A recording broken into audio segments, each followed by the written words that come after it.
Listen to these words. You, ma'am, have overstepped a line that is not your domain. I am not your subject. I am the man who keeps you free.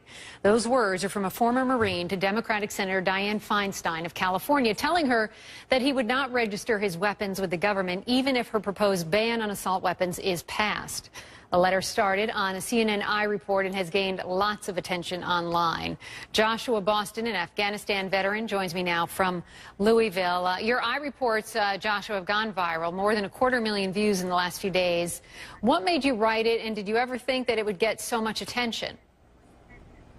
I didn't expect it to get as much attention as it did, but these things happen. I wrote it because I kept seeing in the news this debate about gun control, and all the points being brought up by Senator Feinstein, a lot of it's misinformation, and it seems to be, it's fear-mongering that she's spreading, and it's being perpetrated by the media as well. There's just not a whole lot of double-checking and not a lot of facts coming out in this discussion. Well, you wrote this letter. I'm curious, is it in regards to any proposed assault weapon ban or specifically the senators? Specifically the one she posted up on her webpage a few days ago. She says she intends to bring it in as soon as possible in this next congressional session. So what will you do if an assault weapon ban is passed? Well, I'm not going to be registering, and precedent's already been set by David Gregory, who apparently doesn't have to abide by the laws of Washington, D.C., so why should I have to abide by we don't know a that. There was some miscommunication ban? there, apparently, but what will you do then? You won't register, and what do you think might happen to you? Well, I mean, whatever happens, happens, but I have a right granted to me by the Second Amendment in our Bill of Rights, and it says shall not be infringed.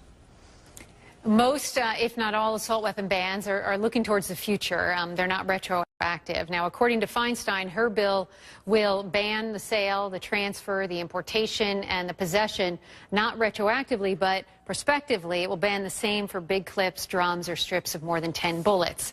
And in response to your letter, I want to read the statement that the senator released.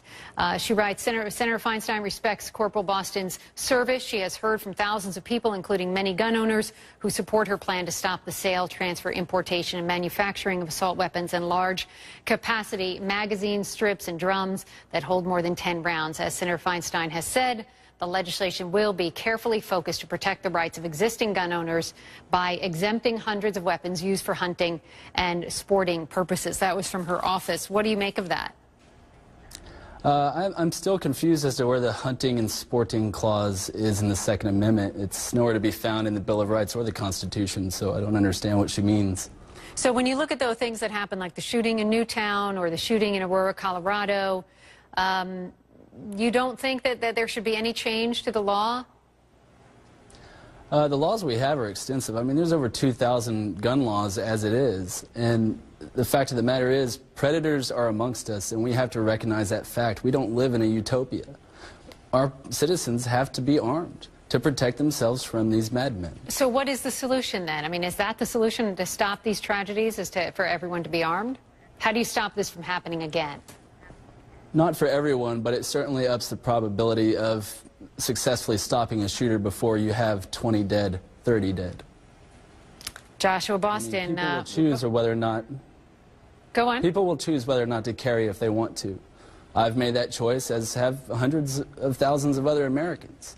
And should we unfortunately ever find ourselves in a situation to protect others in our lives, we will. But the law is the law if it becomes law and you're just willing to break it. Unconstitutional laws aren't laws. Okay. I'll leave it at that. Joshua Boston, thank you very much. And do keep us posted on what comes of your letter. I will. Thank you, Randy.